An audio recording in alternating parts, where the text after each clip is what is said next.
ao lado do sofrimento extraordinário que passa o povo brasileiro, jamais atingirá os seus grandes objetivos sem que se realize no Brasil as reformas de base reclamadas por toda a nação.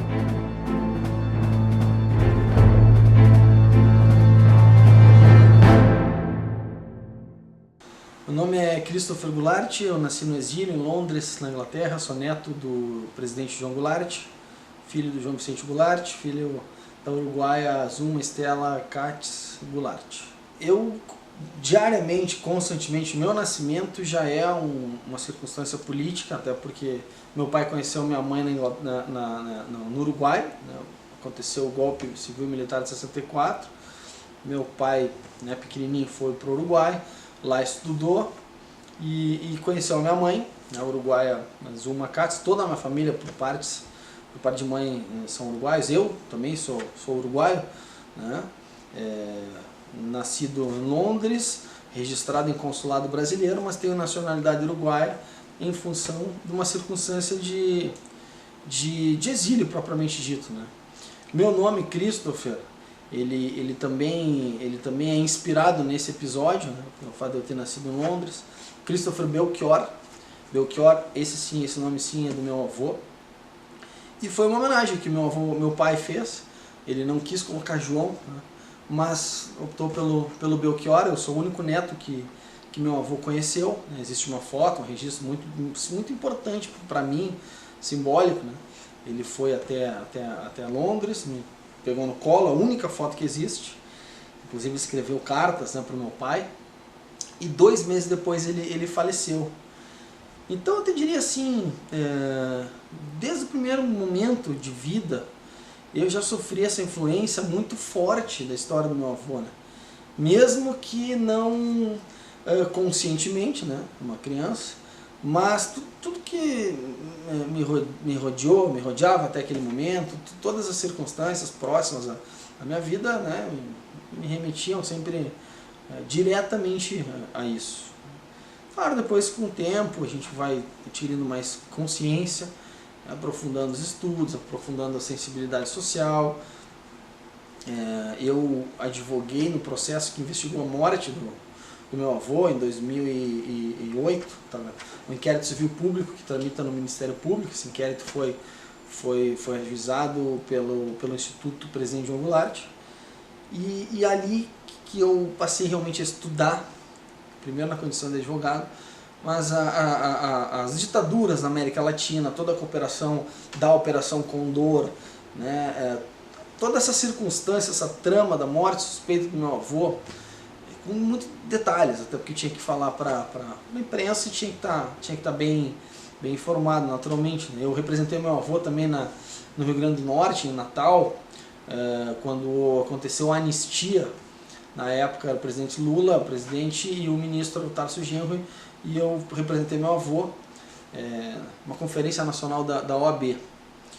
E claro que, entendendo os meandros, buscando informação, biografia de renomados historiadores a respeito do assunto, mas a conclusão assim, que eu tirei é que realmente o mais importante é a vida do presidente João Goulart e nem tanto a morte, né? E aí eu passei efetivamente para a iniciativa da militância política. Eu sou membro da executiva estadual do PDT, membro do Diretório Nacional, e entendo que existe um apanhado, um legado de fundamental importância, mas não como um saudosismo, né? Não é esse a razão de nós militantes, nós ativistas do trabalhismo, não é essa a causa maior que dignifique a nossa caminhada, né? A nossa caminhada deve ser impulsionada por esses ideais que vêm lá de Alberto Pasqualini, né? Do Bases e Diretrizes para uma Política Social, que eu considero um livro fundamental para todo militante, né, do trabalhismo. E aí sim nós prestamos a verdadeira homenagem, né, ao presidente Jean, falando as reformas de base, as reformas estruturais, as reformas institucionais, reforma agrária, reforma administrativa, reforma urbana, reforma tributária, reforma universitária, lei de remessa de lucros, falarmos por exemplo, na encampação da refinaria de petróleo, que aconteceu na véspera do golpe, efetivamente, né? Esse tipo de coisa que a história nos proporciona, nós, integrantes, né, das fileiras do PDT, como uma condição elementar de seguirmos nessa esteira, nessa caminhada. E eu repito, não apenas como saudosismo, até porque o momento exige essa retomada, né, de atitude da raiz trabalhista, do ideário trabalhista, porque os novos tempos exigem essa postura.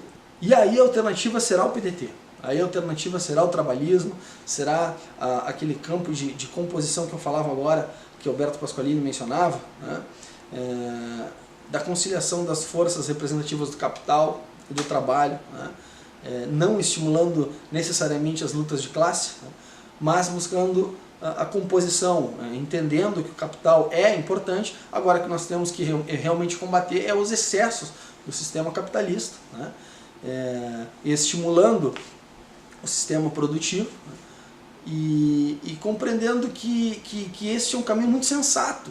É fácil falar sobre o trabalhismo, é muito fácil apontar os caminhos para as soluções das cidades, dos estados e do Brasil em cima do legado trabalhista. Agora a gente tem que compreender esse legado, por isso que esse momento do centenário do Jango assim, ó, é um momento ímpar que a história do PDT vive, né? É um momento, inclusive, que a gente pode dar uma repaginada para retomar um protagonismo que nós temos plena condição de assumir efetivamente. Eu morei muito tempo no Uruguai, estudei 8 anos no Uruguai. E meu avô foi exilado no Uruguai, então, inclusive, lá naquele país, a presença do meu avô era muito grande, né, no dia a dia. Né? Eu, por exemplo, estudei em colégios onde o meu pai estudou, né, que era o Arrow School, lá em Montevidéu. E tinham os mesmos professores que meu pai tinha, então muita gente recordava, né, diretamente do meu avô. Convivi com muitos amigos diretos, até hoje convivo, amigos pessoais do meu avô que sempre me contaram, né, muitas histórias, né? Então, diariamente a gente, de uma forma ou outra, tinha presença nas escolas, os professores sabendo, ciente. Mas eu te confesso que eu nunca senti durante todo o meu período escolar, eu sempre tive orgulho da forma como as pessoas mencionavam meu avô, né? Nunca senti uma rejeição, nunca de forma ostensiva, pelo menos no tempo de estudante, né? Isso eu passei a compreender mais adiante, né? Porque aí a gente começa a enxergar quais eram os segmentos sociais, né, que ele contrariava, e esses segmentos são ainda representados. E aí, depois de eu ter um esclarecimento, aí, claro, comecei a enxergar aquelas as pessoas que tinham e têm até hoje algum tipo de rejeição, mas eu te digo assim, sempre no campo político. E essa é a maior honra que eu tenho. Porque, olha, eu canso de enxergar aí, eu moro no Rio Grande do Sul, adversários históricos, políticos, e ouvir depoimentos no seguinte sentido: olha, teu avô como homem, como pessoa, era um sujeito que irretocável. Até ouvi depoimentos muito curiosos, no sentido de adversários dele, né? Que eu recordo agora, uma reunião que ocorreu lá no Rio de Janeiro com alguns militares, meu avô, claro, os militares tinham alguma resistência em razão das reformas de base, e foi marcada uma reunião, foi lá um militar, eles ficaram lá conversando, meu avô recebeu eles, uma delegação, né, uma representação militar, lá cerca de meia hora, 40 minutos, e quando eles saíram, né, um deles, que era o que estava liderando aquela comitiva, falou pro ajudante de ordens do meu avô, né, o Hernani Zambuja, que inclusive ele está junto na foto do meu avô do comício do dia 13 de março, era um ajudante de ordens, ele que me contou essa história. Ele disse: cara, olha, foi muito boa a reunião, tal, mas a gente precisou sair 30, 40 minutos, a gente precisou sair antes, porque se a gente ficasse um pouco mais, a gente ia aderir do lado dele, porque ele tinha esse magnetismo. E essa é a maior virtude que eu enxergo no meu avô.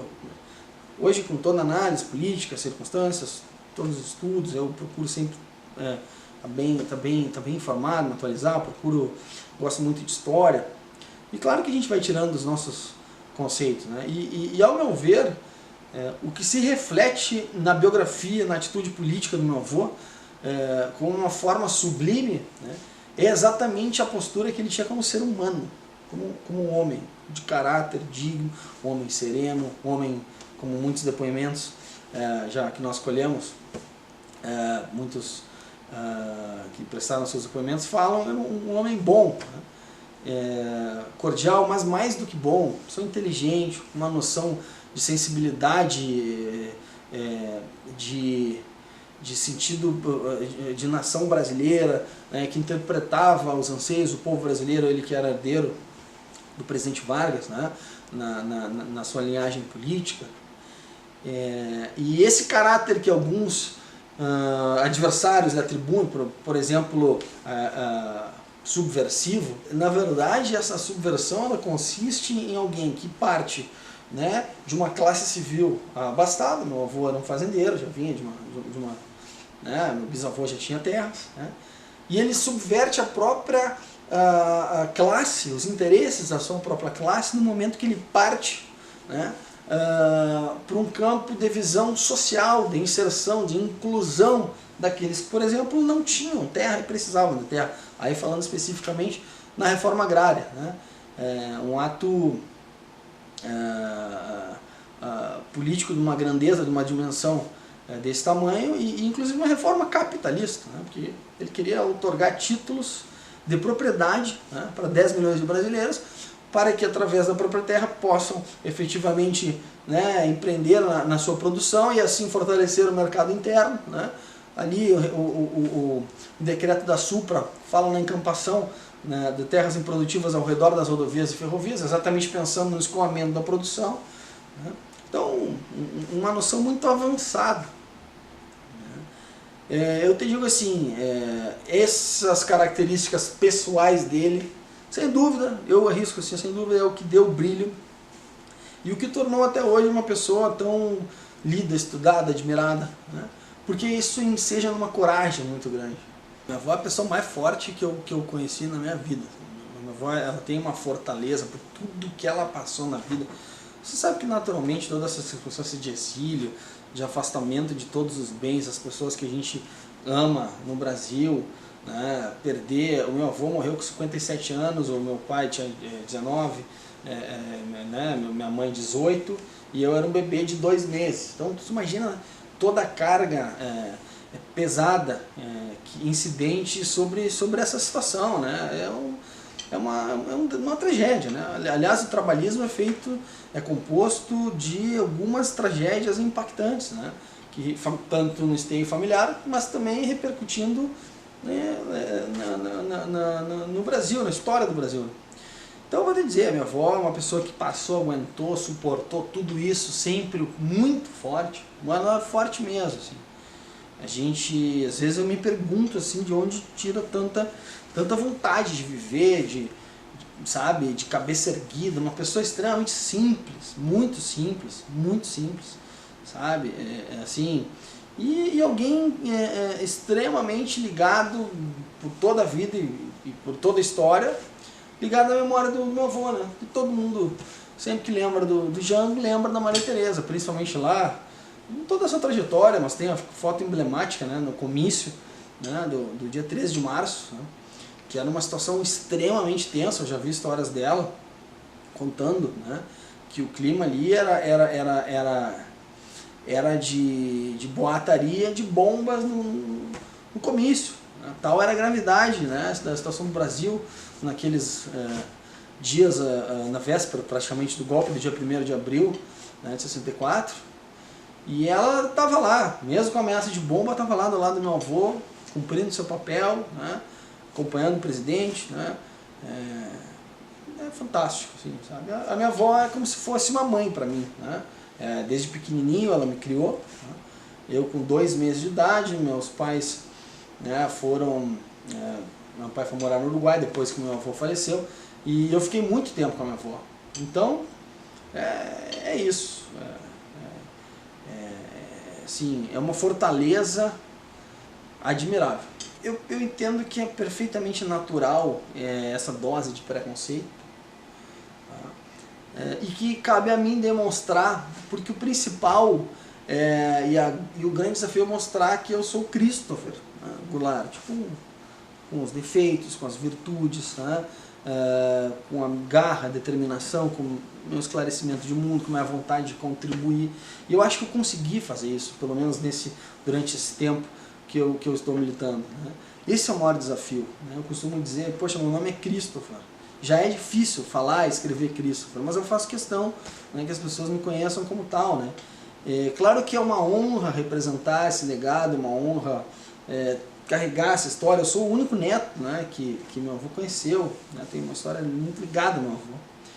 E conheço, sei qual era o encaminhamento, qual era o projeto de Brasil, eu tenho essa sensibilidade, faço uma analogia com o período atual, me sinto apto e me sinto capacitado, né, para poder prestar minha contribuição de forma muito esclarecida, mas realmente sempre tendo a oportunidade de romper barreiras, né? Porque preconceito nada mais é do que uma barreira, né? E as barreiras estão aí para serem ultrapassadas, né? São desafios que só nos fortalecem mais, né? E o PDT para mim é uma escola. Olha, o PDT para mim é uma escola. Eu não convivi com meu avô, isso é uma coisa muito diferente já de vários descendentes, né, de políticos né, marcantes da história do Brasil que conviveram diretamente. Eu não convivi. Então, isso gera também uma situação um pouco diferente, até porque meu avô faleceu em 76, a anistia foi em 79, já meu avô não voltou ao Brasil, né? Então existe um lapso muito grande. Meu avô, por exemplo, nunca conheceu o PDT, né? Meu avô era do velho PTB. Mas essa caminhada eu fiz, né, de forma totalmente espontânea, desde o meu primeiro dia de militância, e aprendi na luta diária, do dia a dia do militante, do ativista político. Eu não fiz movimento estudantil, mas desde o momento que eu ingressei no PDT até a presente data, eu tenho muita consciência o quanto todas as circunstâncias políticas, né, me fizeram entender a dinâmica política, a sensibilidade das relações humanas, fundamental importância, né? Muito embora a política a gente tenha toda uma visão social desenvolvimentista, as reformas de base, do presidente Jango, a gente está aqui falando sobre isso, mas nada disso acontece se nós não tivermos clareza de como funciona a dinâmica das relações humanas, a comunicação. A comunicação tem que ser uma arma para a política, né? A ocupação de espaço no campo das convicções, isso não nos torna e não deve nos tornar intransigente, mas nos deve capacitar para um enfrentamento natural e sadio, né? Inclusive com a condição de rever posições. Isso também é de fundamental importância. Agora as teses trabalhistas, elas devem ser defendidas com muito esclarecimento, muita convicção, né? E para isso a gente não pode abrir mão do debate, né? Debate franco, respeitoso, às vezes duro, né? Mas aí usar um atributo do meu avô que eu uso, principalmente leal. O debate tem que ser leal, tem que ter lealdade. Isso nos coloca no outro patamar, mesmo sabendo que eventualmente as coisas não são assim. Mas nós não temos que ser igual ao que a crítica média comum que aí se apresenta. Existe uma frase que eu gosto muito de dizer, de citar, um cara chamado T.S. Eliot, que diz que em terra de fugitivo, quem vem na direção contrária parece estar fugindo. Nós podemos estar na direção contrária, mas vamos de cabeça erguida com a razão e com a convicção, né? É isso. Meu avô é um cara à frente do seu tempo, uma inteligência muito elevada e um homem com uma grande sensibilidade social. Meu avô é um gigante da história, né? É uma pessoa que de tão grande que foi, não foi sequer permitido num primeiro momento que o seu corpo ingressasse no Brasil já morto, né? Ou seja, o medo que o regime militar tinha, né, da comoção que um corpo sem vida, né, pudesse causar numa população brasileira, né? Então só isso já mostra a grandeza, né, dele, e nenhum outro no Brasil teve isso. Morreu com 57 anos, né, mas foi até o último dia com um sonho de um Brasil mais justo, fraterno, uma pessoa idealista, né, e que não se preocupou, inclusive, de se prejudicar no âmbito pessoal, né, porque ele era um sonhador, né, e a gente precisa de sonhadores aqui no Brasil e no PDT.